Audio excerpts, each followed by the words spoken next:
There is actually a way to tell whether you have a C4 active, primed, and ready, other than literally looking right at where you actually put it. When you throw a C4 out, the C4 detonator in your hand will emit a orange light. Once the C4 is primed and ready, that light will turn blue. This means that if you have C4 on the point to deny a cash out, but you can't peek it without risking dying, you can just take a look at the detonator to decide whether you can activate the C4 remotely, or if it has been blown up and you have to step in and cancel the cash out yourself. Which is pretty good to know, and if you like that tip, here is one tip for every ability in the finals. The stun gun has a near 100% if not 100% accuracy when firing it from the hip, and since the iron sights for the stun gun are pretty difficult to use, this means that you should hip fire with it all the time. Also, a quick extra tip for the stun gun: if you're unsure if your enemy is in range of your stun gun or not, just ping them. The ping keeps tracking them for about a second or so, and as long as they're within 12 meters, they will get stunned. My best tip for the flashbang is swap to something else. The frag grenade is one of the few grenades in the game that actually blows up when it reaches the end of its visual trajectory. You know, this line. You can use this to your advantage by lining up grenade throws ahead of time and have them blow up the second that they reach the target, without said target having time to actually get out of the way. In other games, these are most commonly known as insta-nades, vert-nades, or sky-nades. Because of the way the finals calculates hitboxes, and most importantly, hurt boxes, this means that the evasive dash allows your melee, sword, or even dagger attacks to deal damage to an enemy as long as you dash close enough to them during the time in your swing animation where you would deal damage. Even better, if you dash through an enemy while going for a backstab with the assassin's dagger, you can pull off a backstab without even needing to turn around. The jump pad can be used for a lot more than just giving your team a chance to bounce around. It can actually be placed against walls, which means that if you put it close enough to the edge, you can block an entire vent, doorway, or window. You can even step up behind it and use it as a head glitch for additional cover. My tip for the defibrillator is based on something I see a lot of mediums doing for no reason. If there's no pressure on your team, hell, if your other teammate already is reviving someone, don't waste your defibrillator to get them back up. The cooldown is really long, about 45 seconds, and odds are you're gonna need it later. The Pyro can be thrown against walls or ceilings, which will immediately deal damage and ignite anyone who touches it on the other side. You can activate your cloaking ability right after shooting, meaning that you theoretically could fight an enemy with the sawed-off shotgun with them barely seeing you as you activate it as soon as you fire a shot. You'd also be surprised how many enemies you will catch off guard by beaming one of their teammates and then immediately going invisible the moment that they are dead. The Barricade is really tall. In fact, it is so tall that only the heavy can see past it. So as a heavy, you can place the barricade, stand behind it, and only have your head poke out over the top, giving you a guaranteed positional advantage thanks to something that's called a head glitch. If you place a zipline where one end connects to a moving target, the zipline will stay up between the two attachment points, even if that one target keeps moving, until the line of sight between the two attachment points is broken. This means that you can make ziplines to get on moving platforms or on top of cranes, basically on two more things than you initially think. The explosive mine on its own, it doesn't really pack enough damage to secure a kill, but if you put two explosive mines either on top of each other or close enough where one of them exploding will set off a chain reaction and detonate the other, you can easily deal over 280 damage in one explosion, which one-shot lights and mediums. The sonar from the sonar grenade goes through walls, so in more cases than not, you're better off throwing it near a wall or other obstacles to give you information on the other side, since throwing it right on top of a team gives them a chance to glitch it or get out of the way. And why would you need information on a team that's right in front of you? The Guardian turret takes 4 seconds before it's activated after it has been placed, so if you use it mid-fight, odds are it will get destroyed before it even activates. But if you place the turret inside of a building, behind a door, and then open the door after those 4 initial seconds are up, you'll get the element of surprise on your enemy and free damage from the turret anyways. Since you can use the vanishing bomb on not only yourself, but also your teammates, always remember that you can throw the vanishing bomb onto a teammate who is stuck in a bad spot, or one who has to cross an open area with a lot of enemies. You'd be surprised how many lives you can save just by paying attention to your teammates. The main strength of the charge and slam will be countering enemy heavies and barriers. The slam, which you get from activating the charge and slam after charging, or when activating it mid-air, will deal damage to any enemies in range, even if they're behind shields. If the enemy is behind shields, all you need to do is have your slam go through the shields to actually deal damage to him. There's a lot of tips I want to give about the breach charge, because whenever I play and stream on twitch.tv/Ottr, you guys always ask,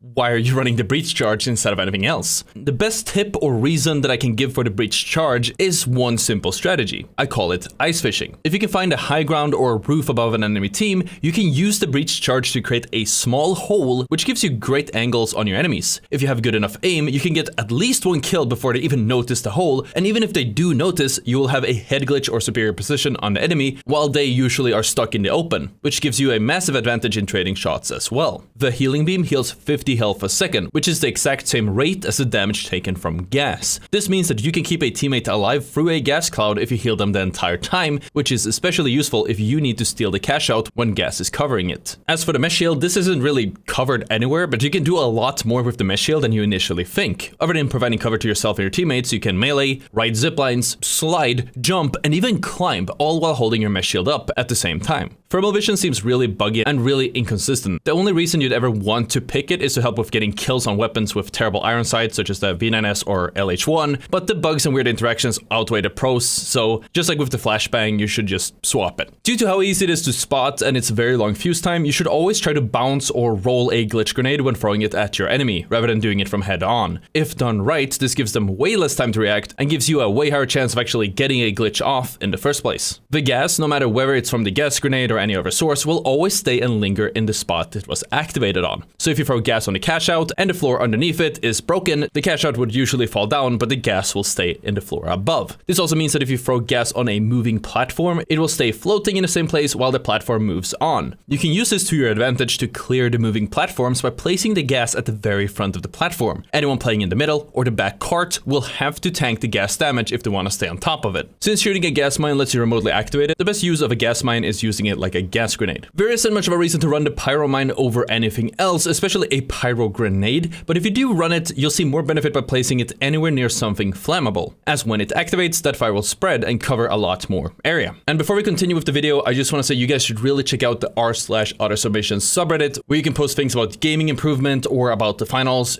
tips or things you find in game or whatever. Really, you can upvote it, download it, discuss things as much as you would want. We only have about 40 subscribers at the time of this video, so if you guys hurry and subscribe, you can be one of the first 100. I will be using the subreddit for content in the near future, so you guys should really get acquainted with it. And again, if you have a great tip, make sure to post it on Reddit because it has a chance of getting featured. Anyways, moving on with the grappling hook. If you hit a jump after starting a grapple, you will cancel the grapple but still get a speed boost from it, which basically turns it into a stronger one-use dash. You can follow this up with bunny hops to get a little bit more distance as well. You can place the APS turret on a prop like a chair or a goo canister. This will turn it into a shield that will eat any projectiles that are thrown your way. If you put it on a goo canister, it also has the added bonus of acting like a shield, which is especially useful if you go against most types of aimbot. Out of all the throwable gadgets, the dome shield is definitely the one that benefits the most from an underhand throw. By hitting your secondary fire key, which is right click by default if you're on PC, you can throw your dome much softer and have it land at your feet. In addition to being a much more consistent way to deploy your dome shield, throwing an underhand throw instead of an ordinary one also stops the shield from bouncing away from you like crazy. The motion sensor normally needs line of sight to a target to activate, but if you place it against the ceiling, it will also ping enemies that are above you on the floor above, obviously, as well as any enemies that cross its range in the room that you deployed it from. There's so many cool things that you can do with a goo gun, but one of my favorites is that if you manage to hit an enemy midair, they will lose all of their momentum, and once the goo despawns, which it will, they will fall to their death. The goo grenade also has a lot of uses, and it's most commonly used to bridge gaps or create cover for your teammates. But one thing I don't see a lot of people do with the goo grenade is using it to plug holes in buildings. If you throw the goo grenade on this side of a broken wall, the goo will expand, and if it fits, plug the hole right up. The same technique works, and it's even more effective for plugging holes in floors or ceilings, since it will be way harder for the enemy to actually get rid of the goo. The glitch trap is generally considered pretty bad, but if you use it aggressively, it has some uses. One way of doing that is what I would like to call the insta-glitch technique. If you look upwards-ish and then throw the glitch trap followed by a well-timed melee attack, you will instantly activate the trap, glitching you and any nearby enemies in the process. If you're running a weapon like, say, the 1887, you'll be able to tear through the defenseless enemies in no time. Contrary to what its animation tells you, the tracking dart is completely hitscan, at least up to 100 meters. As such, if you aim right where your enemy is, without leading your shot or adjusting for any type of bullet drop, you will hit the scan. As many should know by now, smoke stops fire. So you can use a smoke grenade to put out any fires that you want. What not as many people know is that smoke also prevents fires. So if you throw a smoke grenade in, let's say, a gas cloud, this would stop any fire from igniting and evaporating the gas like it normally would. Sometimes it's hard to see enemies even with your recon senses active. One way to help you out is by pulling up something like your jump pad or zipline or whatever and holding the inspect key with your recon senses active, which now not only allows you to see enemies when it normally would be too bright to actually make them out against the background, but it also helps you in seeing invisible lights even if they're right in front of you. And finally, the RPG has an incredibly high self-damage multiplier, which means that despite it only doing 140 damage to an enemy, it can instantly deal enough damage to take you out in one shot. So if a target is all up in your face, closer than a meter, make sure to swap off of the RPG or you will blow both of you up. If you haven't dealt any damage, no matter who you are RPGing, even a light, you'll just blow yourself up and look stupid. That being said, if you do end up challenging a light at melee range and you know that you're going to die, make sure to start a melee about a millisecond before shooting your RPG. As such, the RPG plus melee damage will be enough to kill them anyways. And that was one tip for every ability in the finals. If you guys enjoyed the video, make sure to hit the subscribe. Make sure to check out r/auto submissions with your best tips. And of course, thank you for watching and I'll see you all next time. Peace out.